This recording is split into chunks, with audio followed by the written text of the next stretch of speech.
Apa sebenarnya hakikat bahagia itu? Ada seorang kaya, hartanya banyak, dia naik kereta yang besar, megah dan mewah.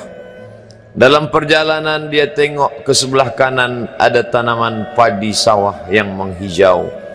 Lalu dia pandang ada budak-budak kecil membawakan makanan beserta ibunya menuju pondok di tengah sawah. Suami sudah menunggu makanan siang tiba. Apa kata orang kaya dalam kereta? Oh, bahagianya petani. Di tengah perutnya lapar, istri dan anaknya datang. Makanan tiba pada waktunya. Air minum dapat menghilang dahaga.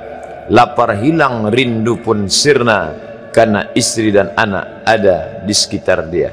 Bahagianya menjadi petani, kata orang kaya dalam kereta.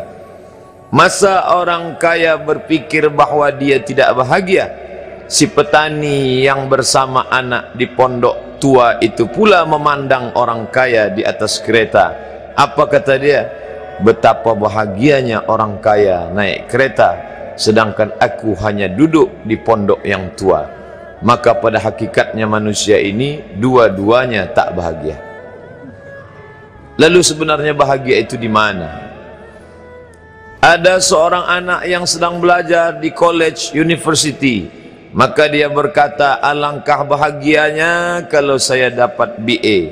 Selepas dia dapat ijazah BA, lalu dia berkata, aku tak bahagia. Alangkah indahnya bila dapat master. Manakala dia dapat master, dia berkata, oh, betapa bahagianya kalau dapat PhD. Selepas PhD dia berkata, susahnya PhD, belum juga dapat kerja. Selepas dapat kerja dia berkata, alangkah bahagianya kalau menikah. Selepas menikah dia berkata, aku tak bahagia sebab orang selalu tanya, dah punya anak apa belum? Selepas punya anak, dia pula berpikir untuk menikah sekali lagi. Jadi sebenarnya bahagia itu punya siapa?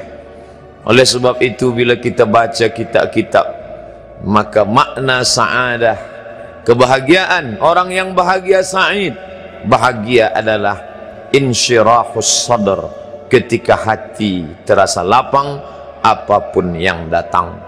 Kalaulah pelajar yang mendapatkan BA itu hatinya lapang, tentu dia bahagia.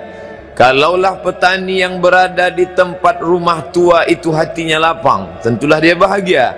Kalaulah orang kaya dengan kereta yang besar itu hatinya lapang, tentulah dia bahagia. Itulah mengapa Musa alaihi salam di tengah kesusahan hatinya akan melawan ayah angkat bernama Fir'aun. Dia minta hati yang lapang. Kita semua baca doa itu, Rabbi syrahli, lapangkan dadaku. Itulah mengapa kakinya pecah berdarah, giginya patah, pelipisnya pecah, meneteskan darah, tapi dia tersenyum bahagia kerana hatinya lapang. Allah sudah lapangkan hatinya. Apa kata Allah untuk dia? Alam nasrah laka sadrak.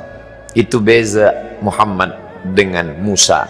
Musa meminta, Rabbi shrah li sadri wa yassir li amri wahlul 'uqdatam min lisani yafqahu qawli.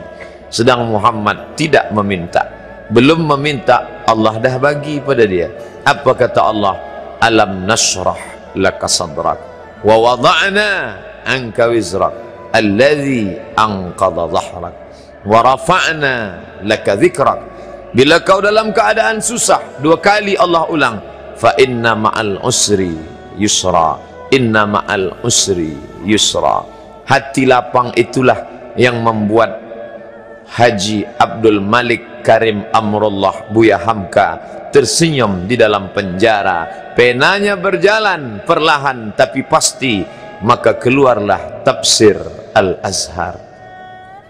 Hati yang lapang itu juga membuat Said Qutb tersenyum menghadapi tiang gantungan, walaupun dipenjara oleh Gamal Abdul Nasir, tapi sebelum kematiannya sempat pula menulis tafsir fi zilalil Quran, di bawah naungan bayang-bayang Al-Quran.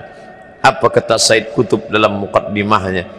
Al-hayatu fi zilalil Quran ni'mah hidup di bawah naungan bayang-bayang Al-Quran itu nikmat. La ya'rifuha illa man zaqaha, tidak ada yang boleh mengetahuinya kecuali orang yang pernah merasakannya. Maka bahagia adalah ketika hati terasa lapang.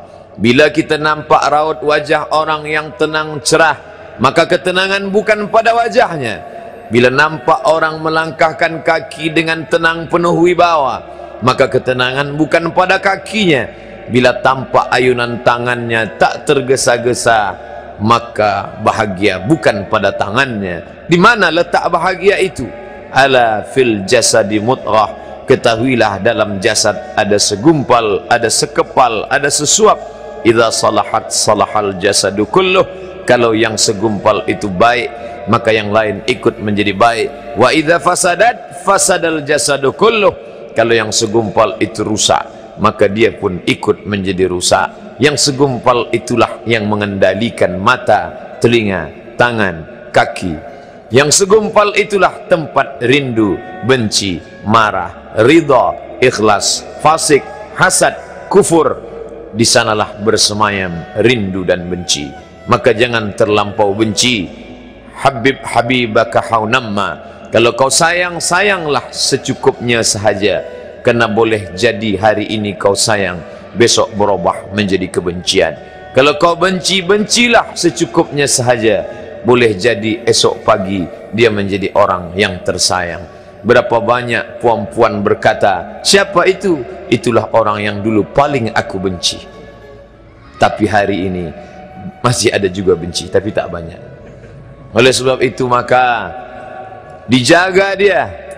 Yauma la yanfa'u malun, hari itu tak ada guna harta, wala banun, tak ada guna anak, illa man atallah, kecuali orang yang datang menghadap Allah biqalbin salim, dengan hati yang salim. Qaf lam ba, qallaba, berbolak-balik. Qallaba, tidak selamanya bahagia. Kadang pagi hati tenang, petang datang dia pun susah. Kadang pagi hati lapang, petang tiba dia pun gundah. Maka apa yang dapat menolong? Ala bizikrillah, ketahuilah dengan banyak menyebut mengingat Allah, tatma'innul qulub, maka hati akan menjadi lapang. Qalbul mu'min baina asabi'ir rahman, hati orang beriman berada di antara jari jemari kuasa Rahman. Kalau dia hendak, dia balikkan yang senang menjadi susah. Kalau dia berkehendak yang susah, dia balik menjadi lapang. Berapa banyak orang yang tampaknya mungkin kita kata dia susah, tapi dia masih boleh tersenyum. Sebaliknya orang yang menurut pandangan zahir kita cukup segala, makan, pakai, tapi tampaknya kesenangan tak pernah singgah. Apa sebab? Kerana hati milik Allah. Dia ada dalam diri kita, tapi dia bukan punya kita. Lillahi ma fis samawati wa ma fil ard, apa di langit, apa di bumi, milik Allah. Balikkan kepada Allah, dari Allah balik kepada Allah.